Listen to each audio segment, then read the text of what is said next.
Hello, this is Darrell Castle with today's Castle Report. This is Friday, the 25th day of August in the year of our Lord 2023.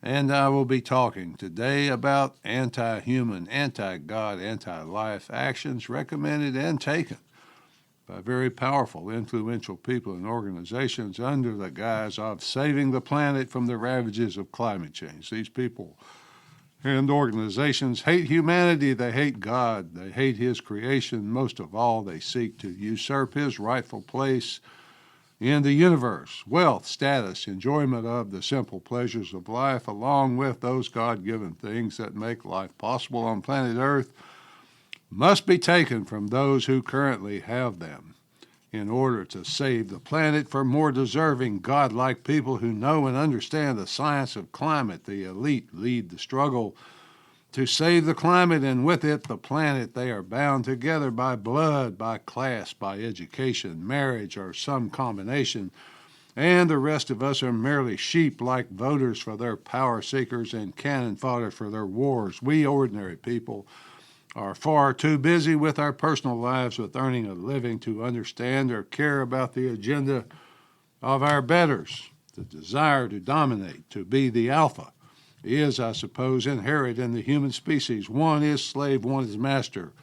One wins, one loses, one lives, and one dies. To control these primitive urges, mankind forms together into groups, tribes, factions, nation-states, and alliances. The system has worked fairly well for mankind's existence on this earth, except for the occasional wars between the tribes. But the system that has organized mankind for its existence is collapsing under the weight of technology that allows worldwide synchronized propaganda under the guise of saving the planet from the ravages of climate change. Yes, it's an old story, a story about dominance, control, and enslavement that has been told since ancient days, but now finally the technology has been perfected to allow those who master it to achieve control of the whole world. These people and their groups, tribes, diabolical organizations are not just masters of technology, but masters of the propaganda that is necessary to panic the herd and drive them into the corral. I realize that the preceding introductory paragraphs are very bold statements. Therefore, I will give you a few examples of what I'm talking about. Professor Jim Scaya is a professor of sustainable energy at Imperial College of London, chairman of the Intergovernmental Panel on Climate Change, which is the top UN body on climate change. Professor Scaya, in a recent interview with the Evening Standard newspaper, said that climate change, the worldwide green agenda, and the movement away from fossil fuels must be forced on the world. He means that through governmental action, backed by relentless propaganda from controlled media, the masses will voluntarily submit to their enslavement in order to save the planet. This is just one geeky scientist, right? No, this is, folks, this is the United Nations speaking, and that speech is backed by the World Economic Forum. I saw a video recently from Klaus Schwab, head of the World Economic Forum. He said quite clearly that we should just get used to our new lives because they are coming, whether we like it or not. Their approach is no different from the approaches made by Caesar, Nero, Caligula, Genghis Khan, Napoleon, Lenin, Stalin, Hitler, and many others who have lived over the centuries. Their directives to us have all been the same, enforced with existing technology of the day. That was then, this is now. They tell us subtly there is a new world coming, and I'm going to run it, but you do not. You can do nothing to stop this world, so you might as well get used to it and adjust. Who knows, you might even enjoy your slavery. The difference between the ancient conquerors and those of today is that today the technology to enforce the system on the entire world is at their disposal. The other difference is that all, or virtually all, governments, especially our own, are in on the deal. Part of the agenda of those who torment us and who live to starve and enslave us is to deprive us of the life-giving nourishment of meat and dairy products. Consider the Castle Report a warning that this is no scare tactic or fiction, because this system will be in your neighborhood very soon unless something is done to reverse course. In America, 14 cities have joined the coalition which aims at banning meat and dairy consumption and the use of private automobiles by the year 2030. That's just 7 years from now, folks. I have told the story before just a few weeks ago, but it bears repeating until it has an impact on those who prefer to be at least somewhat free. The C40 Cities Climate Leadership Group has a target which the group intends to impose by force if necessary. Their target by 2030 is zero meat consumption, zero dairy consumption, only 3 new clothing items per year, 0 private vehicles, 1 950-mile flight per person every 3 years. This organization is connected to the ones I previously mentioned, but its effort is largely being funded by billionaire Michael Bloomberg.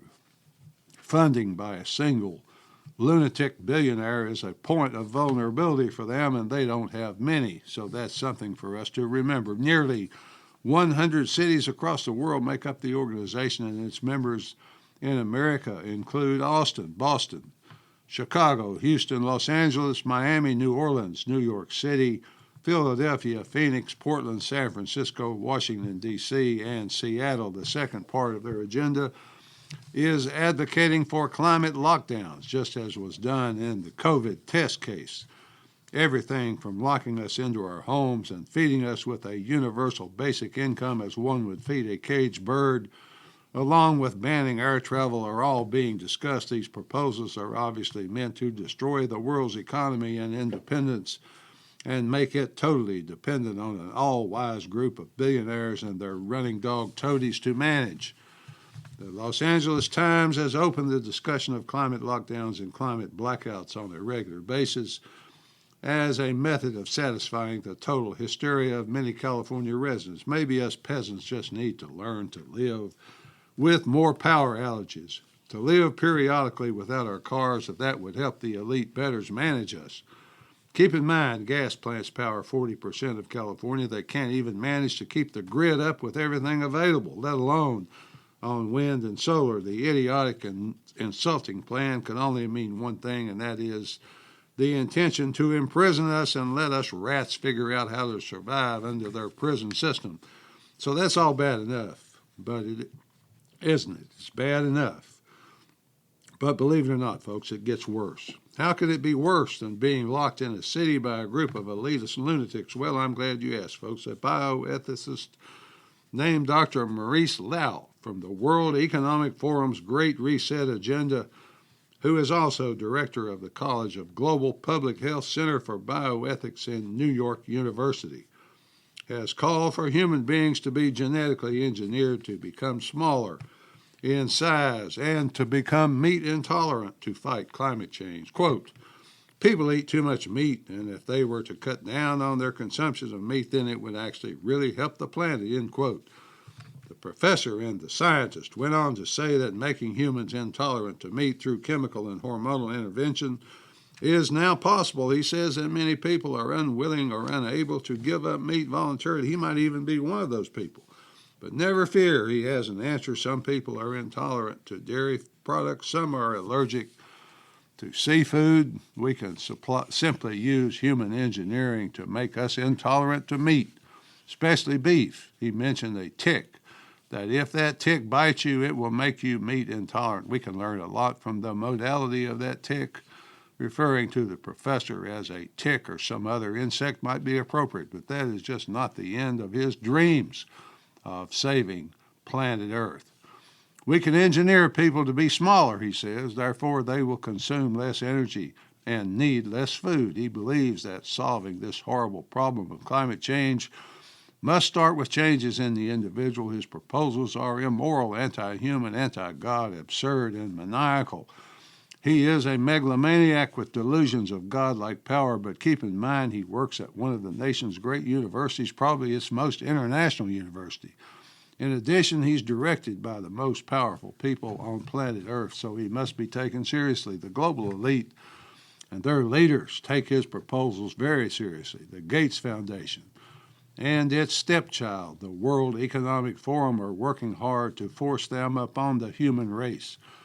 A recent World Economic Forum conference in Davos had a topic on its agenda entitled human engineering and climate change. And within that topic was a discussion of, quote, planetary health diet, end quote. That diet and plan proposed shifting humans to a plant-based diet with alternative sources of protein like insects and lab-grown meat tissue, such as Bill Gates' product Beyond Meats.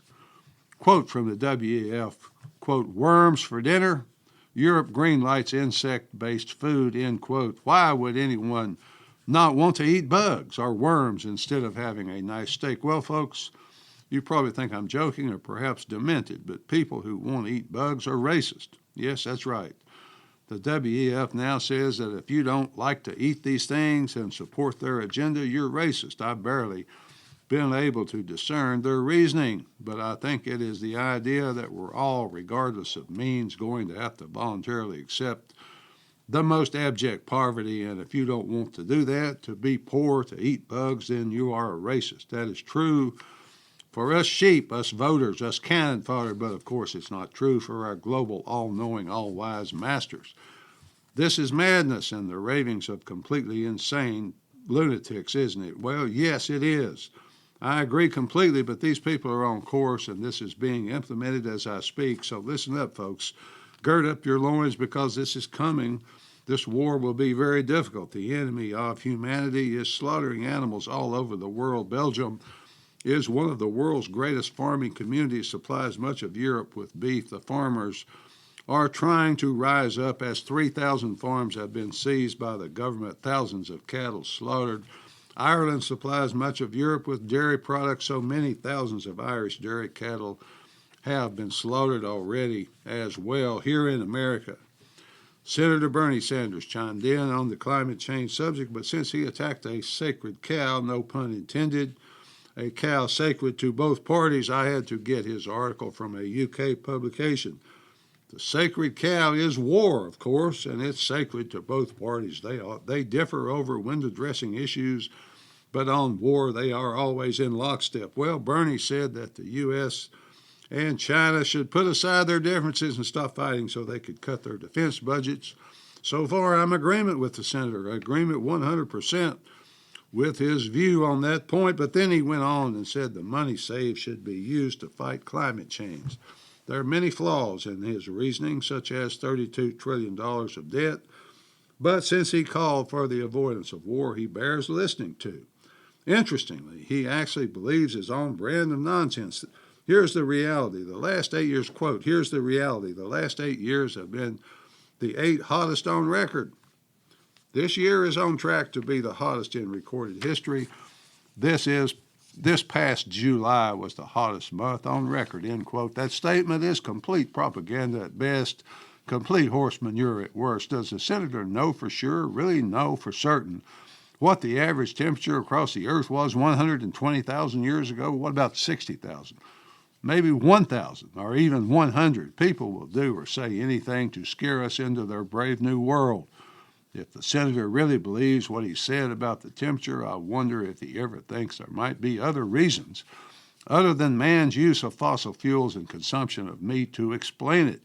Wouldn't it be interesting if we were free enough in this world, in this country, to investigate whether government or organizations have advanced far enough to actually affect the weather? Finally, folks, the method of control and submission to their satanic totalitarian demands is fear and panic.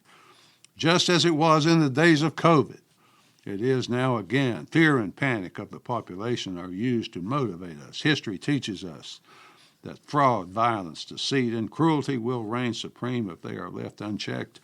At least that's the way I see it, folks. Until next time, this is Darrell Castle. Thanks for listening.